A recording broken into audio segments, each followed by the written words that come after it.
Arlin Tusk spat out a glob of something that might have once been lunch, but was now more of a regrettable memory, into the cold, unforgiving void of space junk. "Do you ever wonder," he mused, flipping another rusted piece of forgotten metal into the abyss, "if this junk heap used to be something important? Like someone's favorite toilet or maybe a bad taste in Dacre?" Rex, his partner in cosmic crime, snorted. "Nah, it's all crap now, just like the rest of this sector." Rex had a face like a broken promise and the fashion sense of a blind rhino in zero gravity. Still, his hands were deft and his mind sharp, qualities Arlen valued almost as much as Rex's ability to drink everyone else under the table. Not that there were many tables left standing in this part of the universe. The derelict remains of what was once a bustling interstellar highway lay scattered like the aftermath of a particularly nasty divorce. Space was littered with the remnants of civilizations that thought they could conquer the stars. Spoiler alert, they couldn't. "Tusk," a voice crackled over the comms. It was Mara, the closest thing they had to a leader, not because she was the smartest, though she was, but because she was the only one who could keep the crew from killing each other for scraps of metal. "Focus.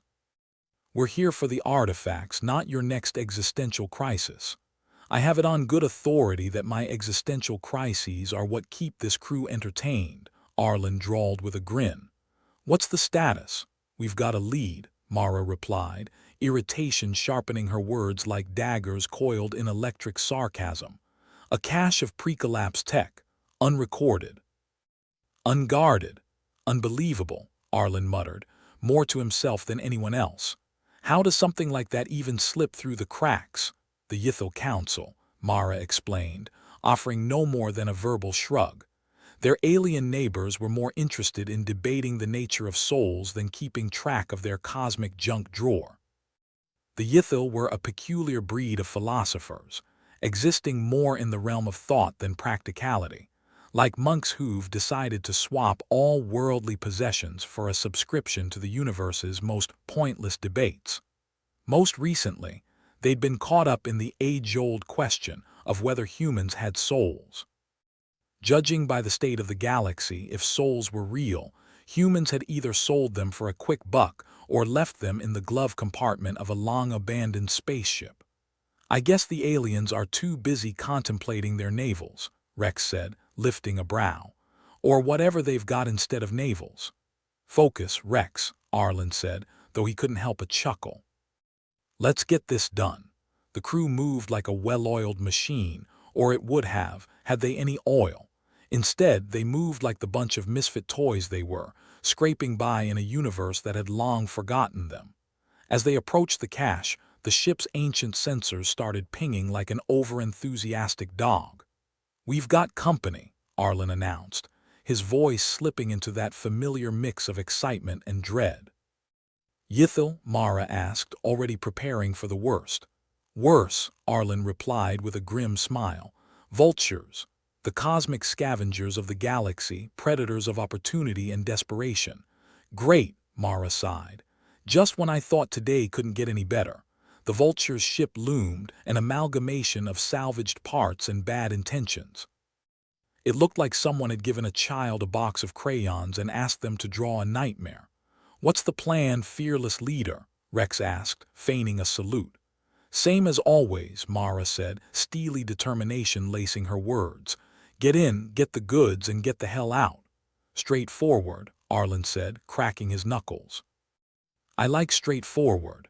They docked with the decrepit station, and the crew shuffled forward, ready for anything and expecting worse.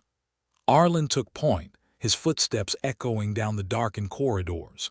He felt like a hero in a bad holo film, the kind you watch when you've got nothing better to do than mock the plot holes. "Remind me again why we're risking our necks for this junk," Rex whispered, his voice barely audible over the hum of malfunctioning systems. "Because it's not junk," Mara replied, her eyes scanning for threats. "It's history." "History never paid my tab," Rex muttered, but he fell silent as they moved deeper in. Their goal lay just ahead, a room filled with ancient technology that had once powered empires, and now collected dust like it was auditioning for a niche museum exhibit. "Bingo," Arlin said, a wicked grin spreading across his face. "Let's load up before the vultures figure out they are not the only ones here." The crew moved with purpose, packing up the relics of a bygone era. Each piece felt like a victory, a middle finger to the universe that would rather see them starve. But the universe, as always, had other plans. The door crashed open and Arlen spun around, weapon drawn. The vultures had arrived, their grizzled faces twisted into parodies of humor and menace. "Looks like you found our treasure," said the leader, a man with a voice like gravel and a smile like a shark. "Yours?" Arlen asked with feigned innocence. "I must have missed the part where you claimed it." "Wait, you didn't because it's yours," the leader chuckled, a sound devoid of mirth. "Last I checked, possession is 9/10 of the law, and the other 10th, Mara asked, cocking her head. "Survival," he replied, leveling a blaster at them. "Guess that makes it our lucky day," Arlen said, raising his own weapon. "We're still breathing." Tension crackled in the air like a live wire, threatening to snap at any moment. This was it, the kind of standoff that decided who walked away and who became just another forgotten statistic in the galaxy's ledger. Just as the trigger fingers began to twitch, the room trembled. It was faint at first, like the station itself was trying to wake from a long, neglected slumber. "What now?" Rex exclaimed, his eyes darting around. As if in answer, the Ythel Council appeared, their ethereal forms drifting into view, eyes like distant stars. "We have come to witness," one intoned, their voice a melodious contradiction to the chaos. "Witness what?" Arlen spat. "The bloody end of our day." "No," the Ythel replied, serene. "We seek the answer to an ancient question. Do humans possess souls?" The vultures exchanged glances, confused. "What the hell does that have to do with this?" their leader barked. "Everything," the Ythel answered enigmatically, their presence a cosmic reminder of the universe's twisted sense of humor. With the new players on the board, the stalemate stretched, each side waiting for the other to make the first move. Here they were caught between philosophical musings and cold, hard survival. Arlen sighed, his mind racing for a way out. "So, how about a truce?" he suggested, eyes shifting from the vultures to the Ythel. "We settle this soul question over drinks and everyone gets what they want." The Ythel seemed to consider this, a flicker of amusement dancing in their starlit eyes. "An intriguing proposal." The vulture leader hesitated, his blaster lowering slightly. "Drinks, huh?" "Yeah," Arlen said, his grin returning. "On you, of course." The room quieted, a collective breath held in anticipation of whatever came next. They stood there, a mismatched group of humans, aliens, and scavengers, each contemplating the absurdity of it all. In the end, Arlen thought, maybe they'd find the answer to the Ythel's question. Or maybe they'd just find another way to cheat death for another day.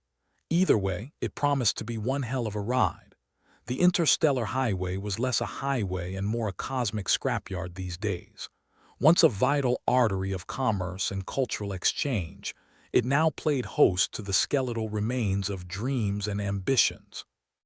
Ships floated by like corpses in a river, a testament to what happens when civilizations bet big on their own hype and lose.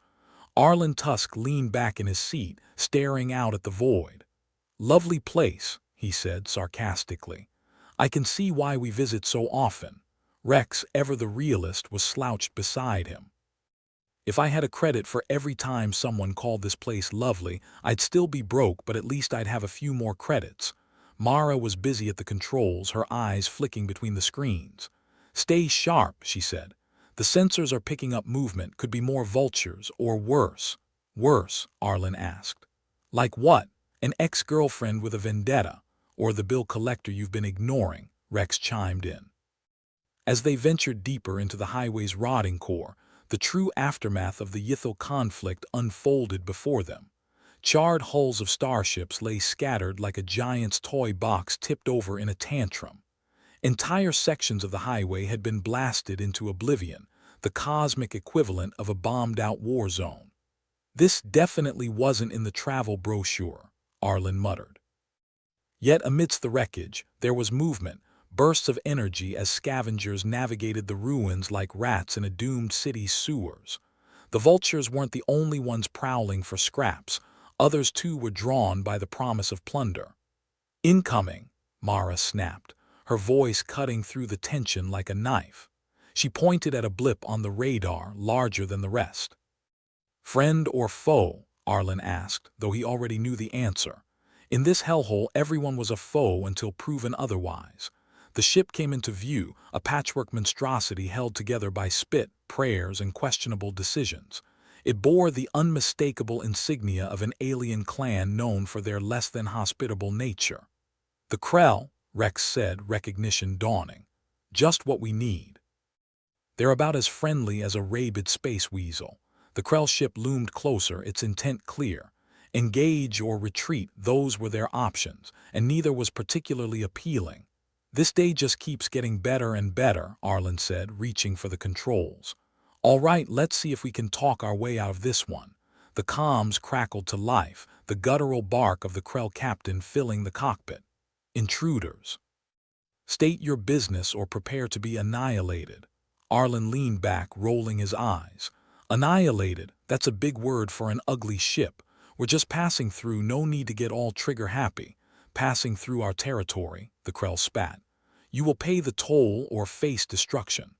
"Ah, the classic toll," Arlin said, his voice dripping with irony. "As if we have anything worth taking." "We have our lives," Mara reminded him, not that he needed reminding. It was the one currency they all traded in. "Fine," Arlin said, turning back to the screen. "How about we come to an arrangement? We give you some of the tech we found, and you let us continue on our merry way. No need for all this destruction talk."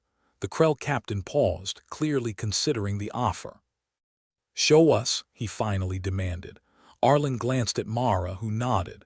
They uploaded an image of one of the non-essential pre-collapse gadgets they'd found, a relic of dubious value but enough to appease the Krell's greed. The Krell captain's eyes narrowed as he scrutinized the image. "You may pass. But remember, human, you're in Krell space now." "Right," Arlin replied. "Wouldn't have it any other way." The Krell ship peeled away, its engines sputtering in protest as it drifted back into the field of wreckage. With the immediate threat past, Arlin and his crew let out a collective breath. "Close one," Rex said, rubbing his temples. "You'd think they'd be too busy fighting each other to care about us." "Never underestimate the allure of a quick score," Mara replied, setting the ship back on course. They pressed on, dodging debris and navigating the twisted labyrinth of the derelict highway. It was a testament to their skill, or sheer luck, that they'd managed to survive this long. "Why's it always us in the thick of it?" Rex asked, staring at the void. "What did we do in a past life to deserve this?" "Maybe we were accountants," Arlin said with a shrug. "Or politicians. Bastards always have a way of coming back." Finally, the ship reached a section of the highway that seemed relatively intact, a small oasis of stability in a sea of chaos. But the calm was deceptive. They knew better than to let their guard down. "Looks like we made it," Mara said, easing the ship into a docking position. "Define made it," Arlin replied, unbuckling his harness. "We're still alive, sure, but so's the competition." The airlock opened with a hiss, revealing the station's interior. It was dimly lit, dust dancing through the air like spirits of the long-forgotten. Every step seemed to echo doom, their presence a disturbance in the station's eerie silence. The Ythel emissaries appeared again, their forms shimmering as they drifted in. Their presence was as unnerving as it was surreal, like ghosts observing their own funeral. "Humans," the lead emissary spoke, its voice like a whisper of a dying star. "Your journey intrigues us." "Is that so?" Arlin replied, not missing a beat. "Can't say I feel the same way about yours." The Ythel's gaze was inscrutable, their motives as clear as mud. "We observe your actions, your choices. They will inform our understanding." "Our actions," Rex interjected. "We're just trying to not get killed out here." The Ythel's eyes glimmered with a hint of amusement. "Survival is a choice, as is the nature of your existence." "Great," Arlin said, rolling his eyes. "Philosophy lessons from space ghosts, just what I needed today." But there was more to their mission than simply surviving, and deep down, Arlin knew it. The artifacts they sought were valuable, yes, but not just for their historical worth. They held the keys to technologies lost to time, innovations that could shift the balance of power in the galaxy. If the Ythel knew this, they weren't letting on. Their interests seemed more abstract, as if the material stakes were beneath them. Your quest for these relics, the emissary continued. Does it fulfill you? Arlin laughed, a harsh sound in the quiet station. Fulfills my wallet, if that's what you mean. The Ythel appeared unfazed by his flippancy. And your soul? Ah, back to the soul debate, Arlin said, shaking his head. Look, if I have a soul, it's probably as battered as the rest of me. The emissary nodded, a gesture that seemed both understanding and patronizing. We will continue to watch. With that, the Ythel faded back into the shadows, leaving the crew alone once more. Mara shot Arlin a glance. You enjoy antagonizing cosmic entities, don't you? Just giving them something worth watching, he replied with a grin. Wouldn't want them to get bored. They moved through the station with renewed purpose, the weight of their mission pressing on them like the gravity of a collapsing star. Every nook and cranny could hide danger or deliverance, and their time was running out. In the control room, they found what they were looking for, a cache of pre-collapse tech, untouched by scavengers or time. It was a treasure trove, the kind that made their dangerous line of work almost worth it. Jackpot, Rex said, eyes gleaming. We hit the mother lode. Let's not get ahead of ourselves, Mara cautioned. We still have to get this out of here. They set to work, carefully packing the relics. Each piece was a reminder of humanity's potential and its propensity for self-destruction. As they worked, Arlin couldn't shake the feeling that they were being watched. Not just by the Ythel, but by something more immediate, more tangible. A hunter in the dark, waiting for the right moment to strike. The crew moved quickly, the weight of urgency driving them forward. There was no room for error, not here, not now. Too many eyes were on them, and too much was at stake. As they finished packing the last of the tech, the station shuddered, the groan of its ancient structure echoing ominously. Time to go, Mara said, her tone leaving no room for argument. They made their way back to the ship, the relics secured and the promise of a big payday on the horizon. But the road was fraught with danger, and they knew the hardest part was yet to come. Think those Ythel are still watching? Rex asked as they prepared for takeoff. Arlin shrugged. Probably. If we make it out, maybe they'll finally have their answer. And if not, well, then the universe gets one less smartass, Arlin replied, settling into his seat. As the ship powered up, the station's lights flickered ominously.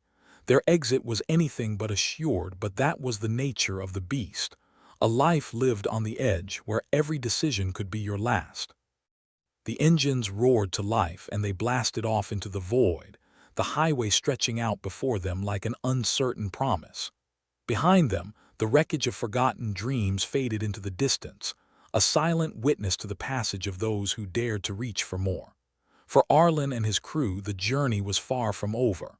The galaxy was a vast, unforgiving place, and somewhere out there, answers awaited.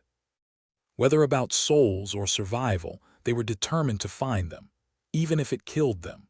Arlin Tusk leaned back in his seat, a grin spreading across his face like a crack in an old asteroid. The ship hummed with the satisfaction of a job well done, or maybe just the relief of not being blasted into cosmic confetti by the Krell. The crew, however, wasn't going to get the chance to bask in their victory for long. We've got company, Mara announced, her voice cutting through the cockpit like a vibroblade. Rex, who'd been sulking over a half-eaten protein bar, perked up. Yeah, what's their deal? Another gang of wannabe space pirates, worse, Mara said, her eyes narrowing at the display. Looks like the Ornithian Collective. Ah, the bird brains, Arlin said, rubbing his temples. And here I thought today was going to be boring. The Ornithian Collective was notorious for their obsession with pre-collapse tech. Like scavenger crows, they descended on anything shiny and old, and they were about as reasonable as a philosopher debating a particularly stubborn rock. Guess they got wind of our little treasure hunt, Rex muttered, staring at the screen. The Ornithian ships were sleek, designed like predatory birds, each one a testament to the fact that looks could kill. "What do we do?" Mara asked, fingers dancing over the controls. "Improvise," Arlen said, leaning forward. "Always worked for us before." "Improvise," he says, Rex grumbled. "Might as well just say we're screwed in fancy words." As the Ornithian ships closed in, Arlen's mind raced. He'd been in plenty of tight spots before, but this was shaping up to be one for the record books. Still, there was a certain thrill to the danger, a masochistic part of him that enjoyed the chaos. "All right, here's the plan," Arlen declared. "We're gonna play dumb." Mara blinked. "And that'll achieve what exactly? They think they're smart, right? So we give them what they want. Act like we're incompetent, maybe they'll underestimate us." "Sounds like a plan," Rex said dryly. "A terrible one, but a plan." The comms crackled, the voice of the Ornithian leader cutting through with all the charm of a rusty nail. "Human vessel, you are in possession of artifacts that belong to the Ornithian collective. Surrender them immediately." Arlen put on his best confused act, which wasn't much of a stretch. "Artifacts? What artifacts? We're just humble travelers trying to make a living selling." Vintage spaceship parts," Mara coughed, hiding a laugh. "Yeah, vintage, all the rage these days." "We know what you carry," the Ornithian screeched, sounding like a parrot with a vendetta. "Surrender the artifacts or face annihilation." "Annihilation again," Arlen said, covering the mic. "Really popular today, isn't it?" "Seems to be the trend," Rex agreed. "Wonder if they all shop at the same threats catalog." "Look," Arlen said into the comms, "we're willing to cut a deal. How about we share some of our findings?" There was a pause, the kind that was pregnant with suspicion. "What do you propose? Ever hear of a little thing called a decoy?" Arlen said, a plan already forming like a storm cloud. "We've got some dud tech here. We give you that, you leave us alone." The Ornithian leader hesitated, considering the offer. "Show us your decoy technology." Mara uploaded an image of one of the less valuable relics, something shiny enough to distract but not enough to actually matter. The Ornithians were like magpies, easily distracted by the right bauble. Silence stretched, tension building in the cockpit. Finally, the Ornithian leader replied, "You may proceed, but do not cross the collective again." "Wouldn't dream of it," Arlen said, grinning as he cut the comms. "Pleasure doing business." As the Ornithian ships peeled away, Arlen let out a breath he hadn't realized he was holding. "See. Improvise." "Improvise my ass," Mara said, shaking her head. "You lucked out." "Luck's just preparation meeting opportunity," Rex quipped, leaning back in his seat. "Or so they say." They were in the clear, at least for now. But the galaxy was a big place, and trouble had a nasty habit of finding them, no matter how fast they moved.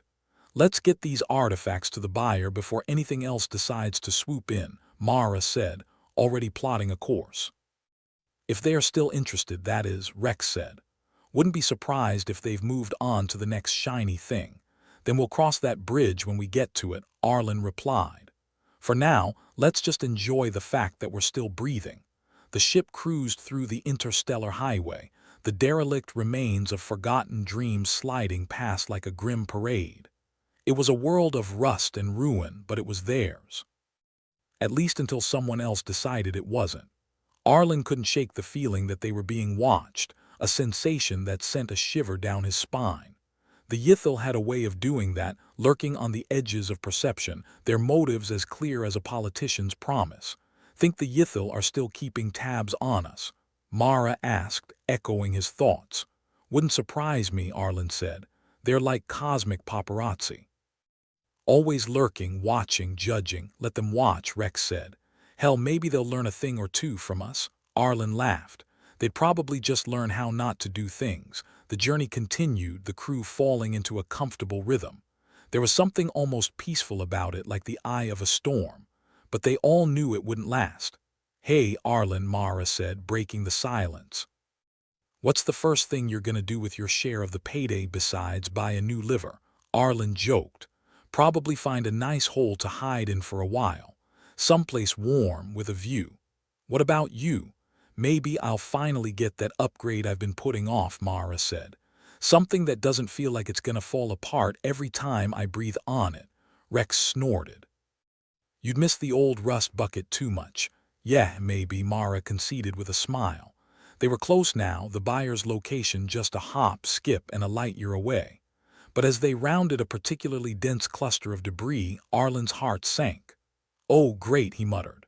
"Looks like our buyers got company." A ship hung in orbit around the rendezvous point, its silhouette unmistakable.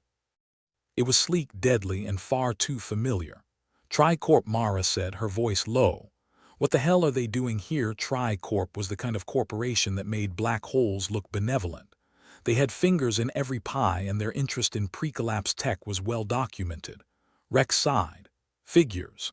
They're like cockroaches, always showing up uninvited." "New plan," Arlin said, thinking on his feet. "We ditch the cargo, then lay low until they clear out." "Ditch it where?" Mara asked, skeptical. "There," Arlin pointed to a derelict freighter. "Hide it among the wreckage. We come back for it later." Mara was already maneuvering the ship towards the freighter. "Hope you're right about this," she said. "Trust me," Arlin said, though his confidence was more bravado than certainty. They slipped the ship into the shadow of the freighter, concealing themselves from Tri-Corp's sensors. Quickly, they offloaded the crates, securing them within the hull of the derelict. "Let's just hope no one else comes scavenging," Rex said, glancing around nervously. "Not the kind of place most people hang around," Arlin said. "Too much bad history." With the cargo hidden, they retreated to a safe distance, waiting for their opportunity. It was a waiting game now, and patience was a virtue they were sorely lacking. Tri-Corp's ship loomed in the distance, a reminder of the ever-present threat they posed. The corporation had a reputation for getting what they wanted, by any means necessary. "Think they'll leave anytime soon?" Mara asked, a touch of anxiety in her voice. "Eventually," Arlin said. "They can't patrol every sector forever, unless they're planning something," Rex pointed out. "Corporations don't just show up for no reason. Whatever they're planning, it's gonna have to wait," Arlin replied. "We'll bide our time, then get out of here before they realize what we've got." Time passed, the minutes stretching into hours, the crew's tension mounting with each tick of the clock. It was the kind of suspense that gnawed at you, fraying nerves until there was nothing left but raw anticipation. Finally, after what felt like an eternity, the Tri-Corp ship began to move, slowly drifting away from the rendezvous point. "Showtime," Arlin announced, watching the ship's trajectory. "Let's retrieve our stash and get the hell out of here." Mara piloted them back to the freighter, where they quickly retrieved the hidden crates. With the cargo secured once more, they plotted a course for their backup rendezvous. "Backup plan, huh?" Rex said, raising an eyebrow. "Not like you to have a contingency. Even I can be taught," Arlin replied with a smirk. Sometimes, as they powered up for the jump, the Ythel emissaries flickered into view, their presence as unsettling as a ghost at a birthday party.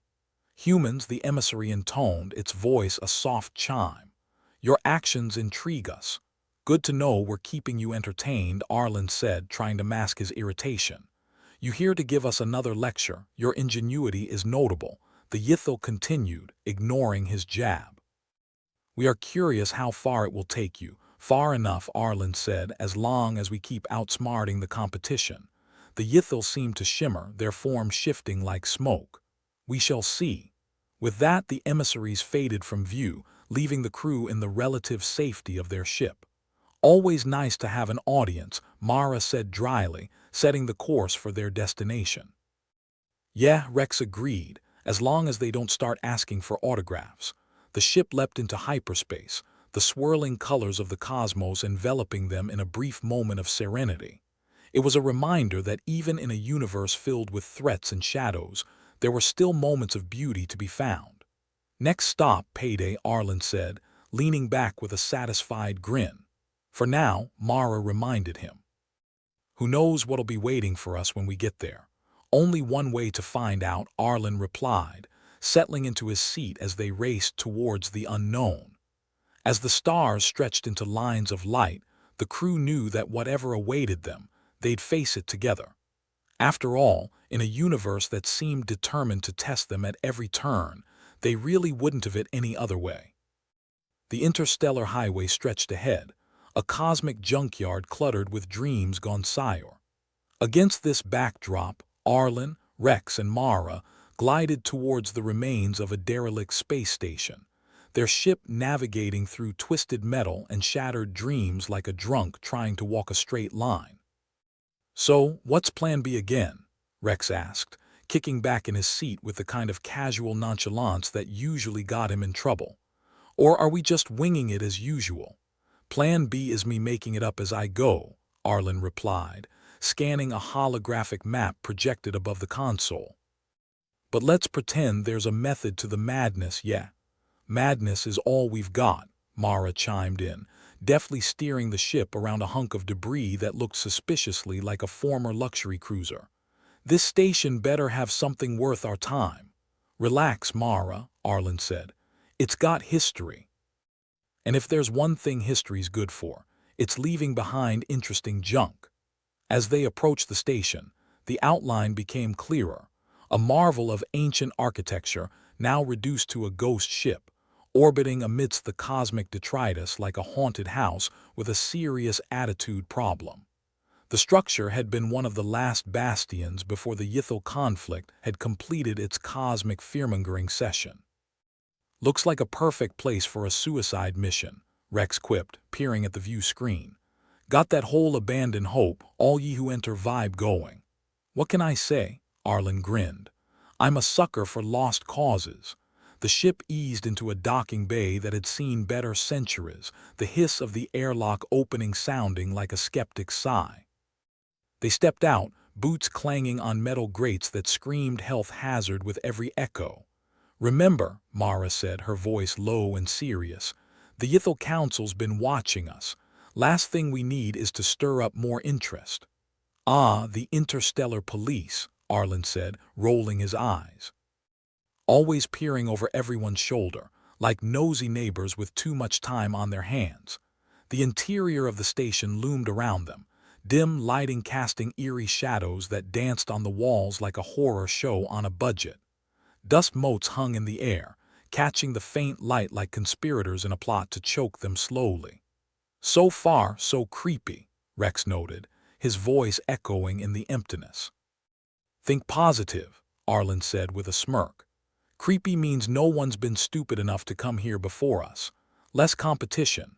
"Or more traps," Mara countered, eyeing a suspicious vent with the kind of look that said she wasn't buying any of Arlin's nonsense.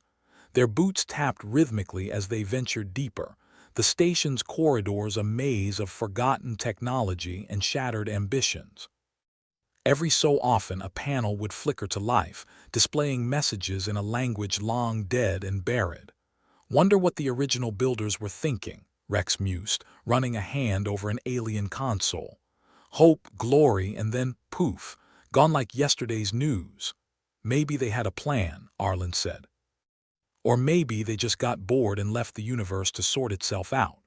"Sounds familiar," Mara said, her voice tinged with irony. As they moved further into the labyrinth, they began tripping defenses, old, decrepit systems that sputtered to life like grumpy old men woken from a nap. Sentries emerged from the walls, holographic guardians with more rust than menace. "Well, at least they're not shooting," Rex said, eyeing the flickering apparitions. "For now," Arlin replied. "Let's not stick around to find out when they decide to upgrade." The air grew cooler as they descended, the weight of eons pressing down on them.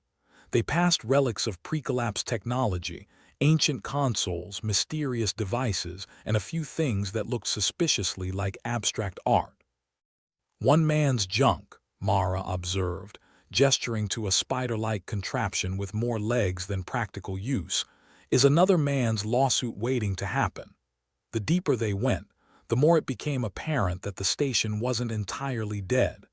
It pulsed with a faint energy, a heartbeat that hinted at secrets still to be uncovered. "Feels like we're walking inside someone's half-forgotten dream," Rex said, sidestepping a tangle of wires that might have once been something important. "More like a nightmare," Arlin countered. "But hey, what's life without a little existential dread?"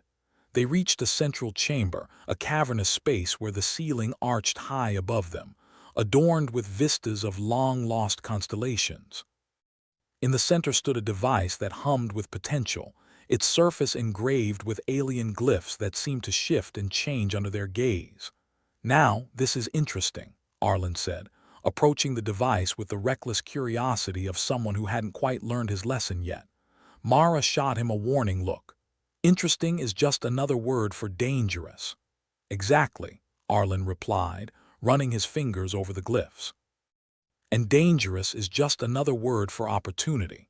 Or disaster," Rex muttered, glancing around as if expecting the Ythel to materialize out of thin air and start lecturing them on cosmic etiquette.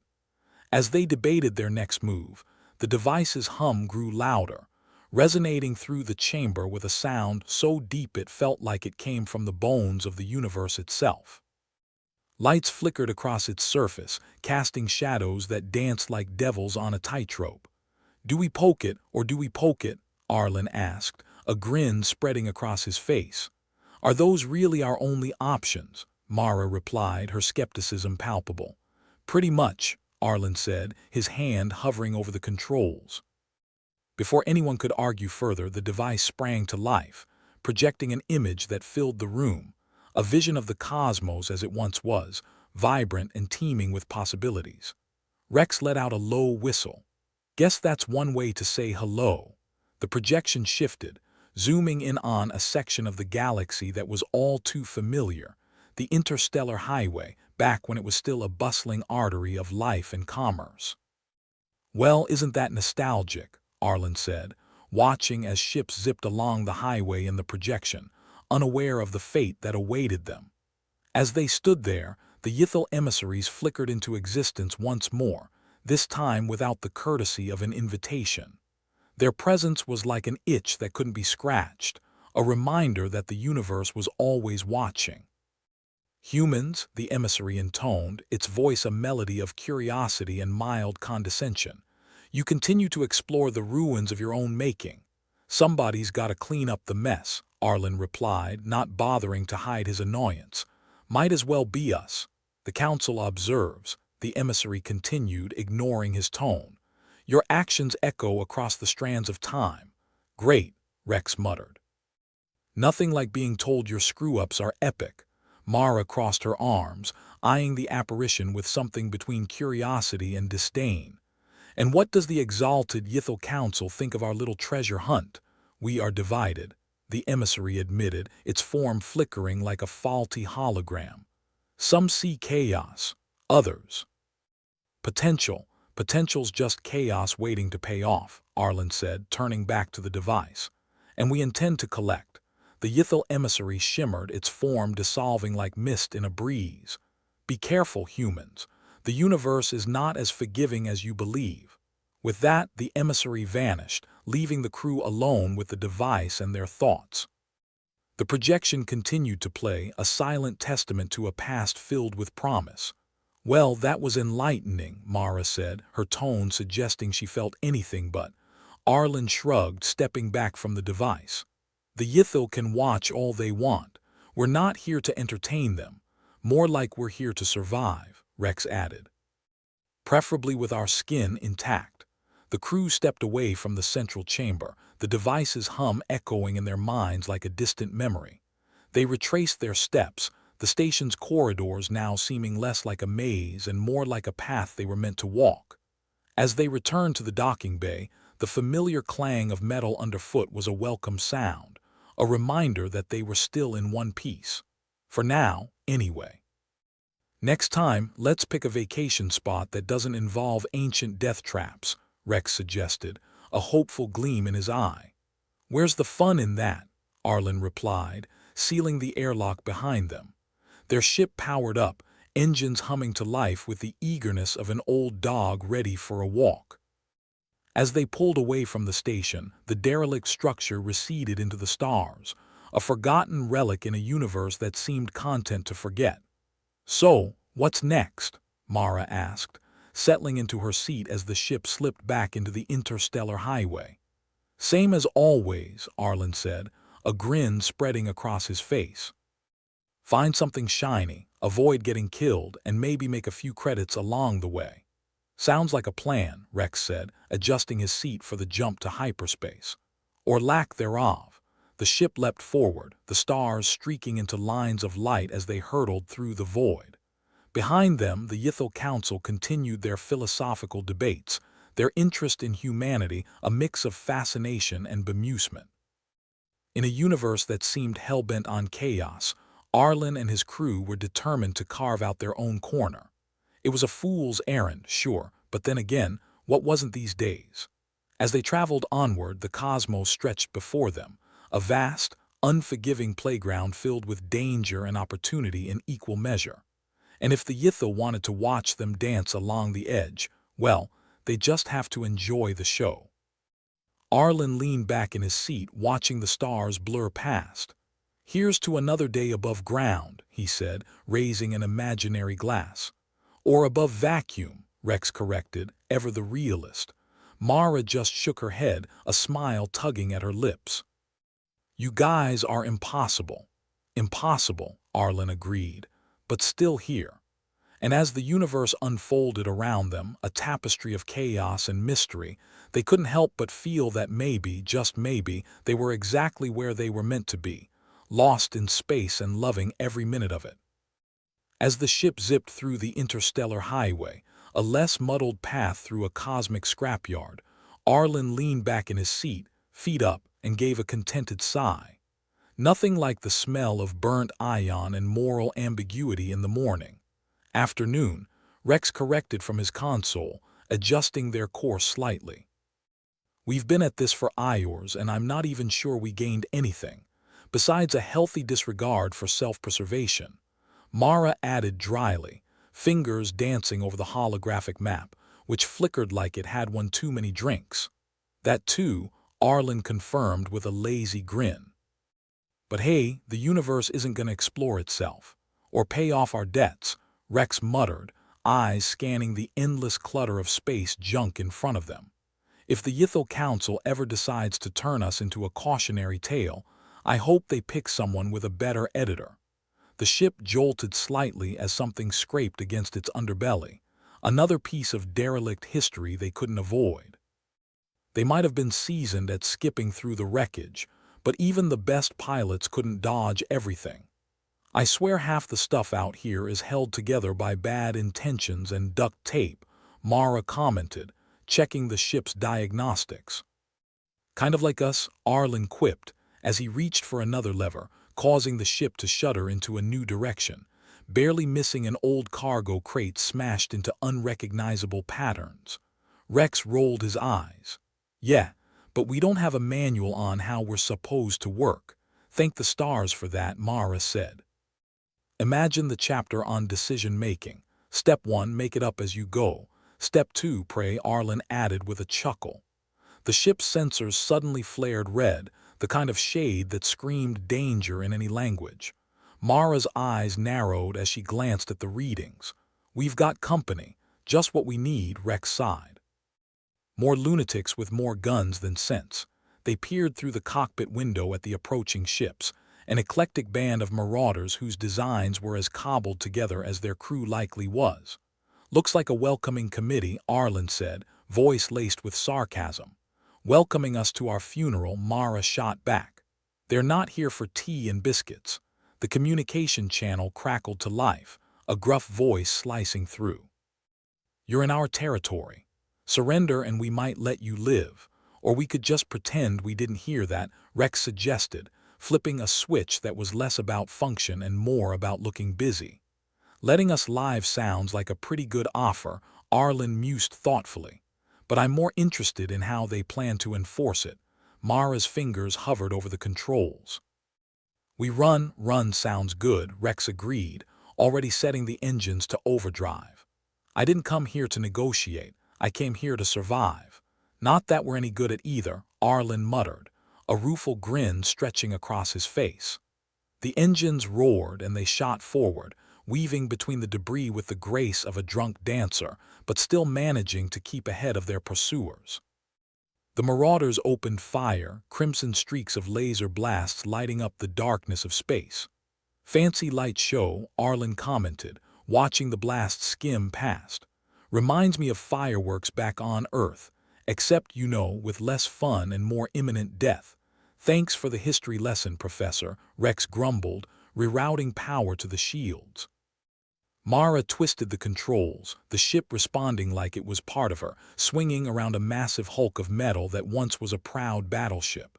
It provided temporary cover, but the marauders were persistent, nipping at their heels like cosmic piranhas. "Can't these guys take a hint?" Mara shouted over the din. "Or a bribe," Rex suggested. "We might have a few credits left if Arlin hasn't blown it all on his investments." "Hey, ancient tech isn't cheap," Arlin defended.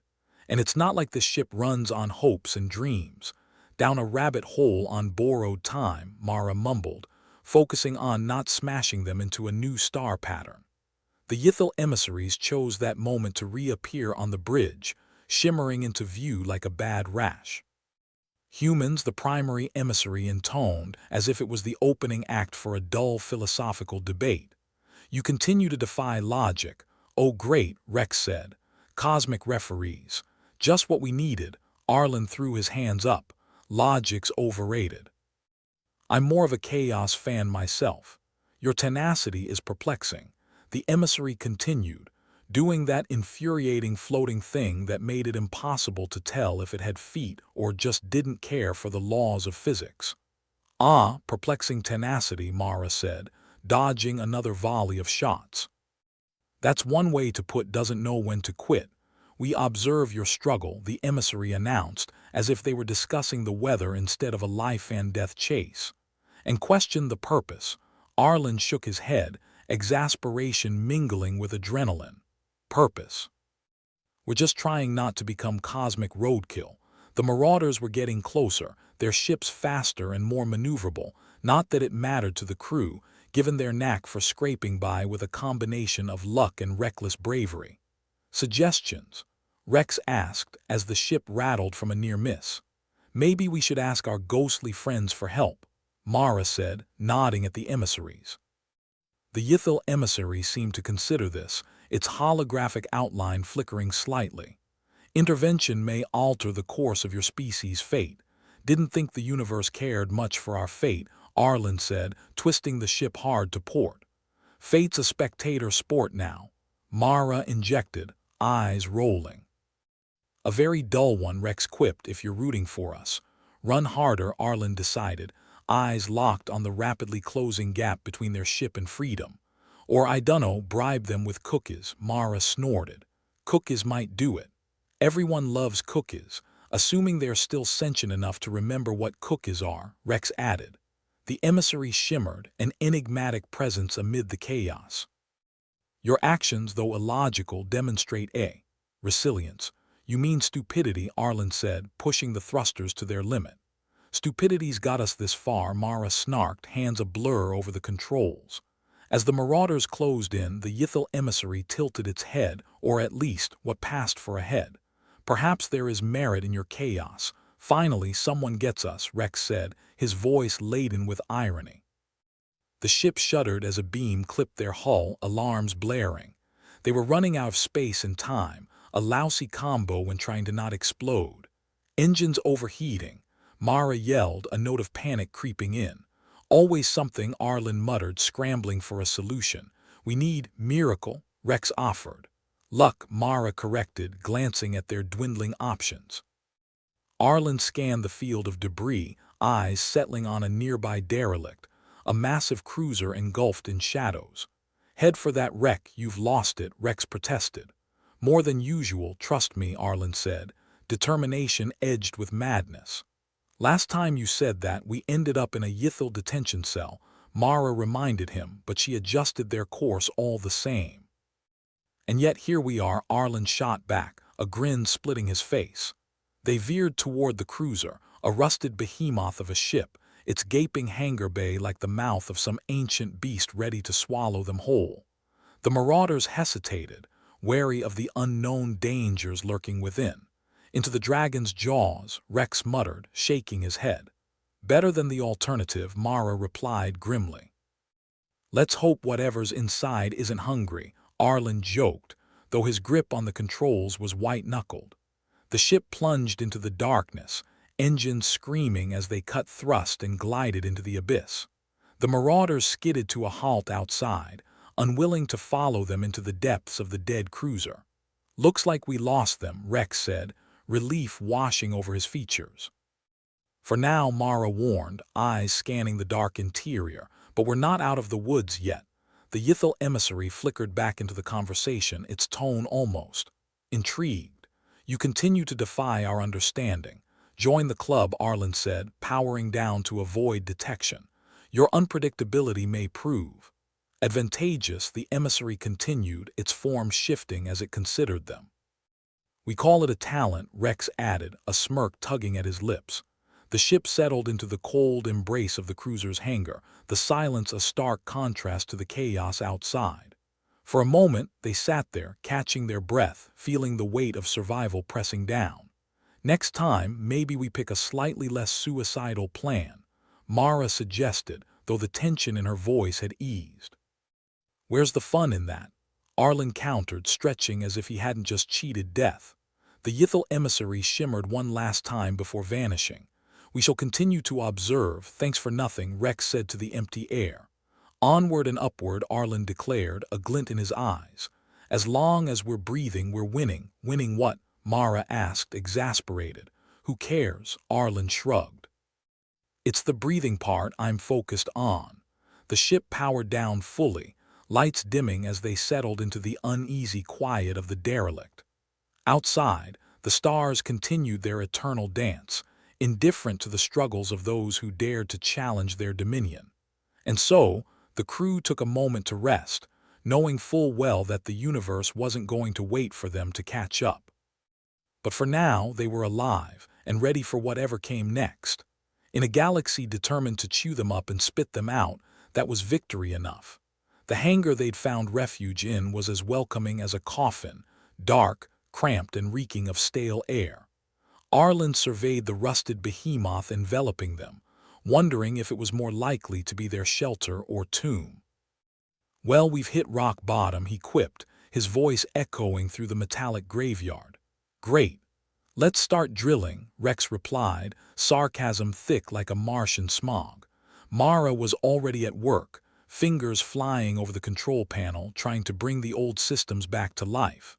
"If we're lucky, maybe this thing has working generators. Or, I don't know, a coffee maker, yeah. Cause caffeine's what we're missing," Arlin noted, peering into shadows that seemed to shift just on the edge of his vision. The Ythel emissary flickered back into existence, looking as out of place as a philosophy professor at a frat party. "Your choice of refuge is unorthodox," Arlin smirked. "Unorthodox is what keeps us alive."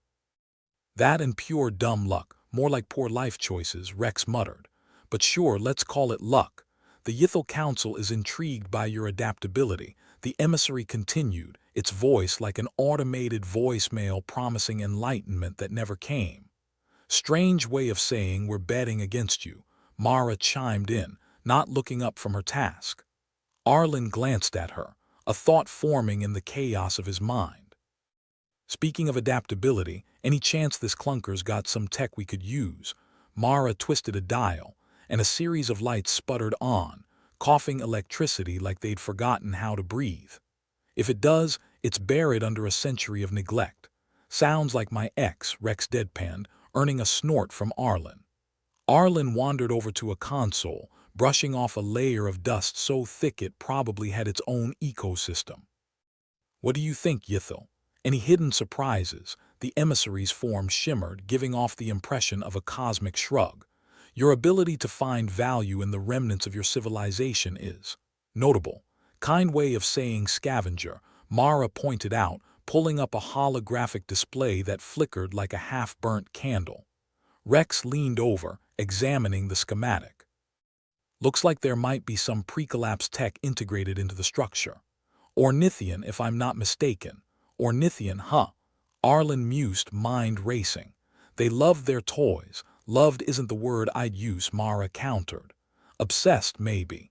The emissary drifted closer, observing their interaction with the kind of detached curiosity peculiar to starfish and bureaucrats. "Your resourcefulness is unexpected," Unexpected and underappreciated, Rex said, crossing his arms. But I'll take what I can get. Arlin slapped a hand on the console, a plan forming in the chaos of his mind. What if we could rig this ship's systems to give us a jump boost? Something to get us clear of the scavengers and back on the highway. Mara raised an eyebrow. You want to jury-rig a derelict's tech into our engine and hope it doesn't blow us to bits. Hopes for the desperate, Rex said. But since that's us, great. Let's get desperate, Mara sighed. I'll see what I can do. Arlin watched as Mara set to work, her focus intense, fingers moving with the precision of a surgeon operating under fire. Think we can get this bucket to sing? More like a death rattle, she replied. But if it buys us time. Time's the one thing we've got too much of and never enough at the same time, Arlin reflected, watching Rex survey the hangar, looking for anything else that might be of use. Story of our lives, Rex said, prying open a rusted panel with a grunt. Give me a lever and a place to stand. And you'll still probably break something, Arlin finished, earning a glare from Rex. The Ythel emissary seemed to vibrate as if considering something profound. Your efforts may hold unexpected significance. Like we've heard that before, Mara said, her voice tinged with dry amusement. You guys ever get tired of watching us flounder? Our observations are purely impartial, the emissary replied as if discussing baseball statistics. Purely boring, Rex added, but keep watching. We might pull a rabbit out of a hat. You do realize that phrase means nothing to them, right? Arlin pointed out. Metaphors, Arlin. Good for morale, Rex shrugged. Keep them coming, Mara encouraged, her attention still locked on her work. I'm running on fumes here, Arlin paced, thinking of all the times they'd been on the brink and somehow scraped through. Remember that time on Cygnus 9? He asked, casting a glance at Rex. The one where we stole that Ornithian prototype and had half the quadrant on our tails. Rex recalled, a wistful smile playing at the corners of his lips. Yeah, fond memories, got us out of a bind, though, Arlin pointed out. And nearly got us killed, details, Mara interjected. Can we focus on not dying today, right? Arlin agreed, gesturing to the emissary. Anything else you want to tell us? The Ythel emissary seemed to pause for effect. We are considering your potential impact on the cosmic balance. Cosmic balance, huh? Arlin smirked. Well, let us know if we tip any scales, preferably not in the direction of a black hole, Rex added, jamming a tool into a stubborn joint. Mara let out a triumphant whoop, lights flickering on in a cascade of reluctant functionality. All right, we've got something.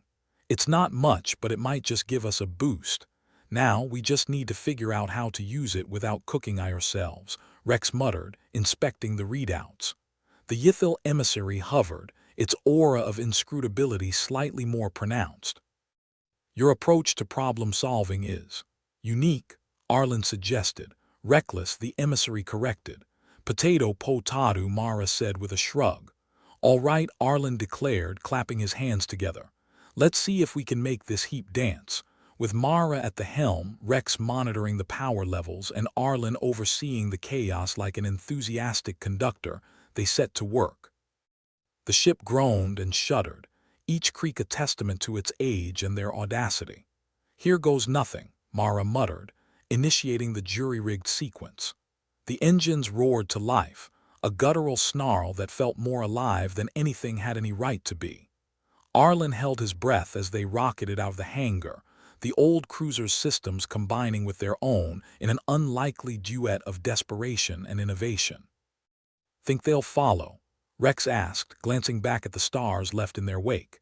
If they're smart, they won't, Arlin replied, grinning at the sight of the marauders dwindling into specks behind them. The Ythel emissary blinked out of existence, no doubt to report this latest feat of human ingenuity or sheer madness to the Council. Think they'll give us a medal?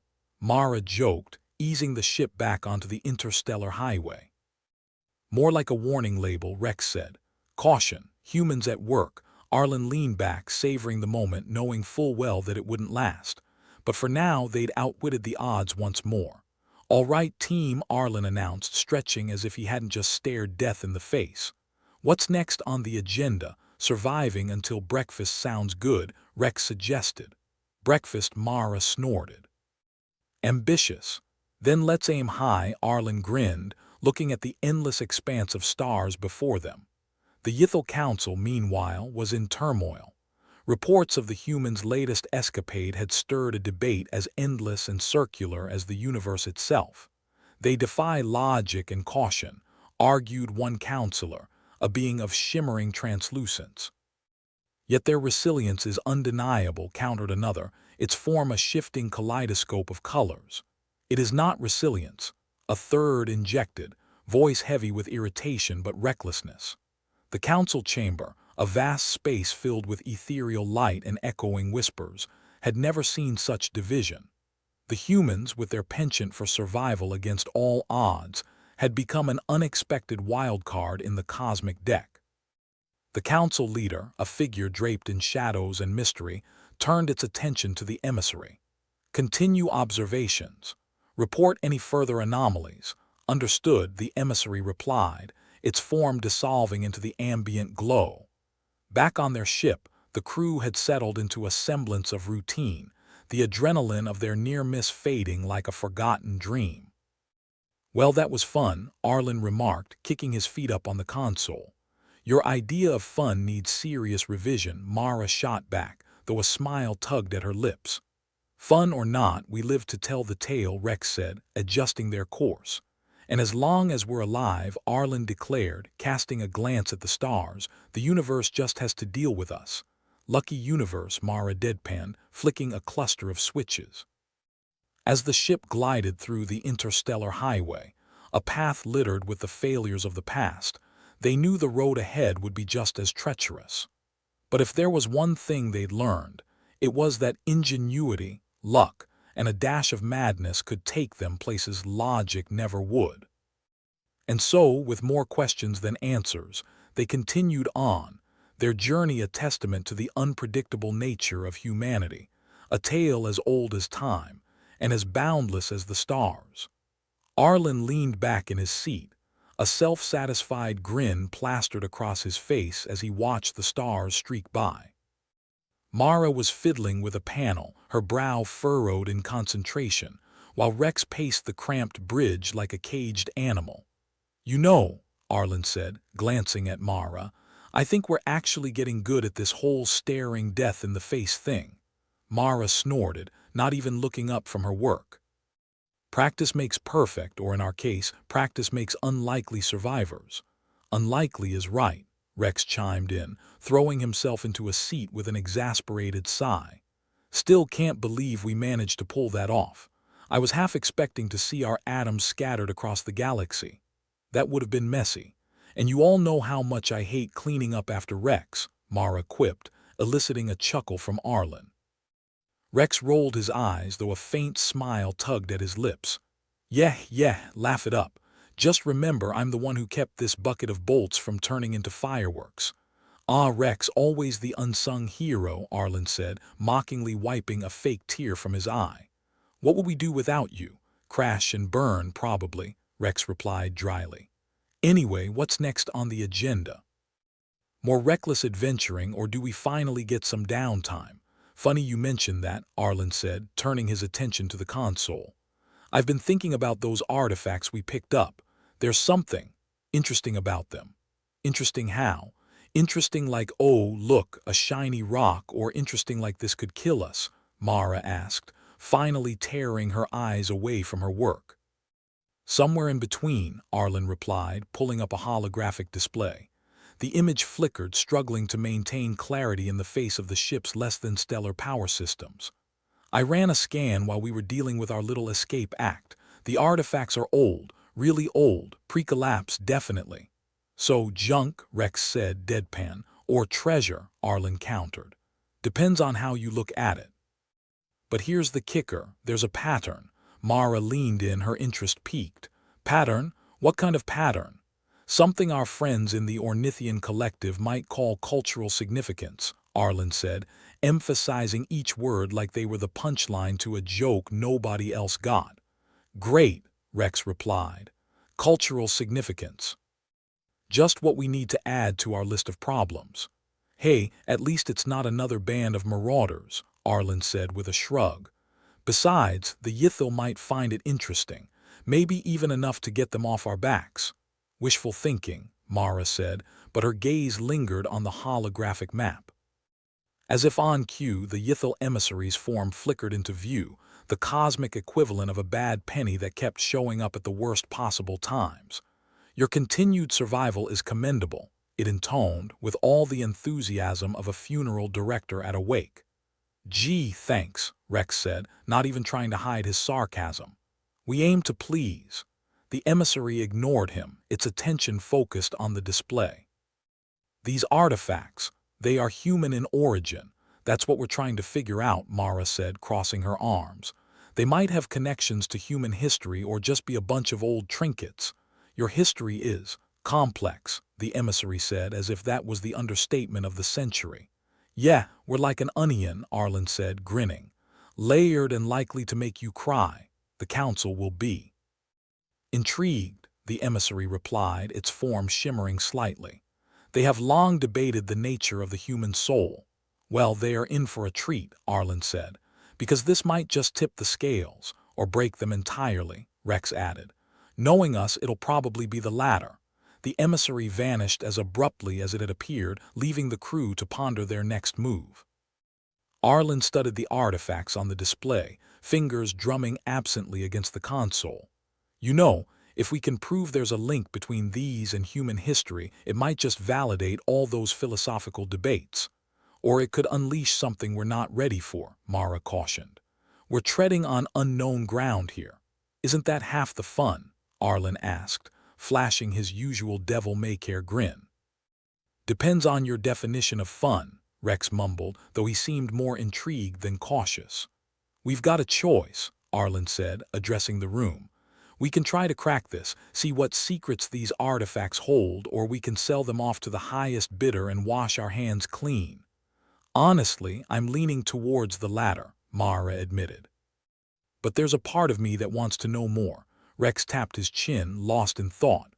I say we go for it. We've survived everything else so far. Why not add historical revelation to our list of achievements? All right then, Arlin said, nodding decisively. Let's do it, but we've got to be smart about this. No half-baked plans. Half-baked us, Mara said with mock innocence. Never, Arlin laughed, energized by the challenge ahead. All right, team, let's get to work. If there's one thing I know, it's that the universe isn't going to reveal its secrets just because we ask nicely. As they delved deeper into the mystery of the artifacts, Arlin couldn't shake the feeling that they were on the cusp of something big. Bigger than any heist or escape they'd pulled off before. It was as if the stars themselves were aligning, urging them onward. And in a universe that seemed determined to spit in their faces at every turn, that was saying something. The iors blurred together as they worked, the ship becoming a hub of frenetic energy. Mara dissected the artifacts with a precision that belied her usual devil-may-care attitude, while Rex monitored the ship systems, ensuring they didn't fry themselves in the process. Looks like these might be tied to early human exploration, Mara said, her voice muffled by the array of tools scattered around her. I'm pulling up old star maps, coordinates. Things that are practically ancient. Think of it like archaeology but with a higher chance of spontaneous combustion, Rex quipped, glancing over her shoulder. Comforting, Mara shot back. But it's more than that. This could be a part of who we were, or who we're meant to be. Philosophical much? Arlin teased, though he too was caught up in the possibilities. Just trying to look at the bigger picture for once, Mara said with a shrug. The universe is a hell of a lot bigger than us after all. Or maybe we're bigger than the universe, Arlin mused. At least when it comes to causing trouble. The Yithil emissary reappeared, its presence as sudden as a heart attack. Your investigation is proving. Enlightening. Glad to be of service, Rex said, saluting mockingly. Anything else we can do to entertain your counsel? The insights you uncover could reshape our understanding of your species, the emissary said, seemingly unfazed by his sarcasm. Who knew we were so important? Arlin said, raising an eyebrow. Important or just unpredictable, Mara said, carefully reassembling one of the artifacts. There's a fine line. You guys ever wonder if the universe is just using us as cosmic guinea pigs? Rex asked. Like, let's see what these humans do next, it'll be a laugh. Wouldn't surprise me, Arlen said. But if we are, then we might as well enjoy the ride. The emissary lingered for a moment, its form shifting like a mirage. The council anticipates your findings, it said before vanishing. Well, at least someone's getting a kick out of this, Mara said, rolling her eyes. As they pieced together the secrets of the artifacts, Arlen felt a kinship with those ancient explorers. They too had ventured into the unknown, seeking answers to questions they barely understood. And in some strange way, it was like looking into a mirror, reflecting the tenacity and madness that defined humanity. You know, I think I'm starting to understand why the Yithil are so interested in us, Arlen said, a note of wonder in his voice. Because we're stubborn fools who don't know when to quit, Rex suggested. That, and because we're relentless, Arlen said, eyes fixed on the stars. In a universe that's often indifferent, we refuse to be. It's what makes us human, Mara agreed. Whether that's a good or bad thing, well, I guess that's up for debate. Philosophical breakthrough, anyone? Rex asked, raising an imaginary glass. Here's to us, Arlen said, echoing the gesture. May we continue to confound the universe. And as they worked, they dared to hope that the answers they sought would prove worth the risk. In an existence marked by uncertainty, it was the closest to certainty they'd ever find. Arlen leaned back in his chair, feet propped up on the console like he owned the place, which in a way he kind of did. Well, that was easy, he said, a grin plastered on his face that was 2 parts cocky and 1 part relieved. Turns out interstellar diplomacy isn't so hard after all. Just need the right amount of charm and a willingness to not die screaming. Mara shot him a look that could have stripped paint. Oh, sure, easy peasy, except for the fact that we nearly got vaporized back there, twice. Minor details, Arlen replied, waving a hand dismissively. Besides, our rivals can't hold a grudge forever. Not when we've got the goods they want. Rex, who was busy with the ship's patchwork power systems, snorted. Come on, Arlen, you know as well as I do our rivals would sell their own mothers for a chance at whatever tech we've got stashed in the hold. Good thing I've got away with words then, Arlen said, and a backup plan involving a lot of running and screaming. Mostly my own. Great, Mara said, sarcasm dripping from her voice like venom. Another day, another narrowly avoided disaster. Just once I'd like to go a week without feeling like my life is a poorly plotted soap opera. Wouldn't be much fun if it was predictable, Arlen replied, shrugging. Besides, think of the stories we'll have to tell when we're old and gray. If we live that long, Rex pointed out, looking up from the mess of wires and blinking lights. Which, given our track record, is debatable.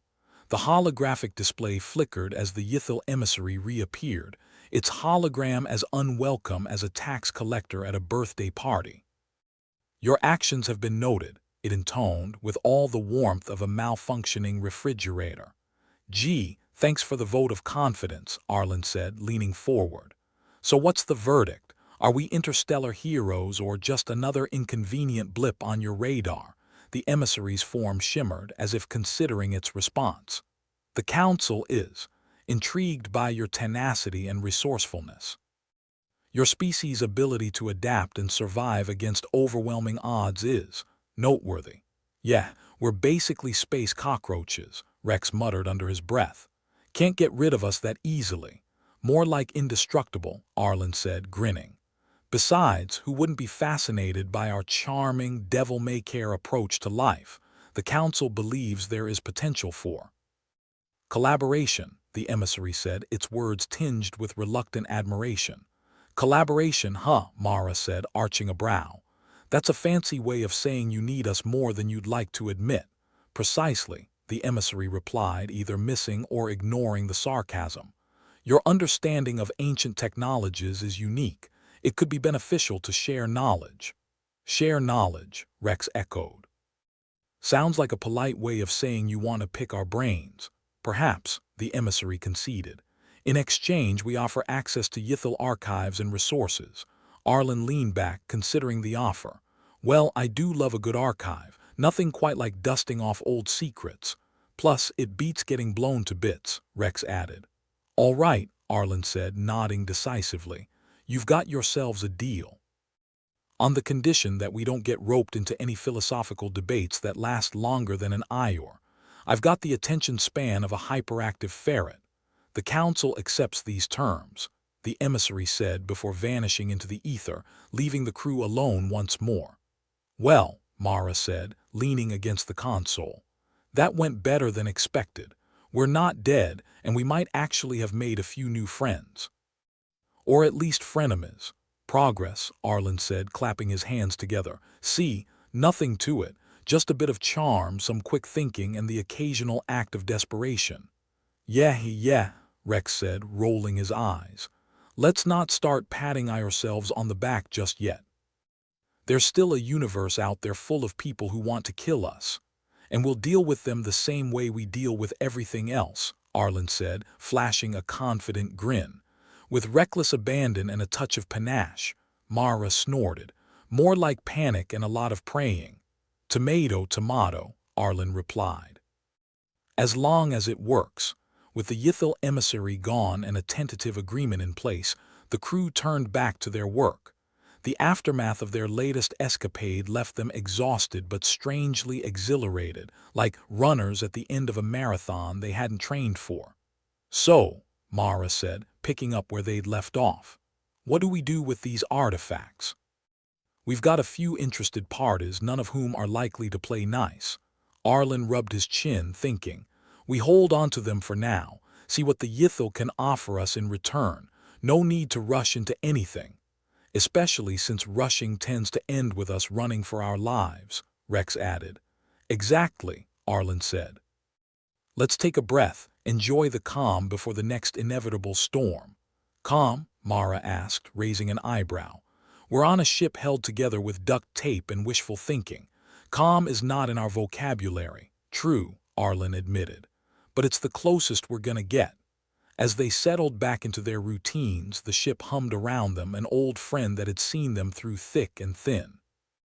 And though the road ahead was uncertain, there was something oddly comforting about the chaos they thrived in, something that made them feel alive.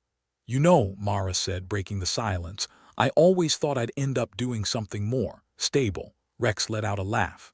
Stable in this universe? You're joking, right?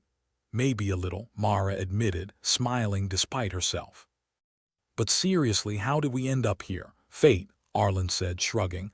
Or bad luck, take your pick. Either way, I'm glad we did, Rex said. Wouldn't trade this for anything. Not even for a ship that doesn't threaten to explode every time we hit a pothole in space, Mara asked, smirking. Well, maybe that, Rex conceded. But only because I like having a heartbeat. Don't we all? Arlin said, standing.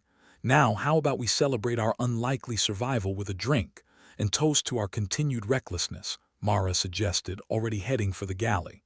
Exactly, Arlin said, following her. Here's to us. May we always find a way out of whatever mess we get ourselves into. Rex trailed behind, shaking his head fondly. You know, sometimes I think the universe keeps us around just for entertainment. Probably, Arlin agreed.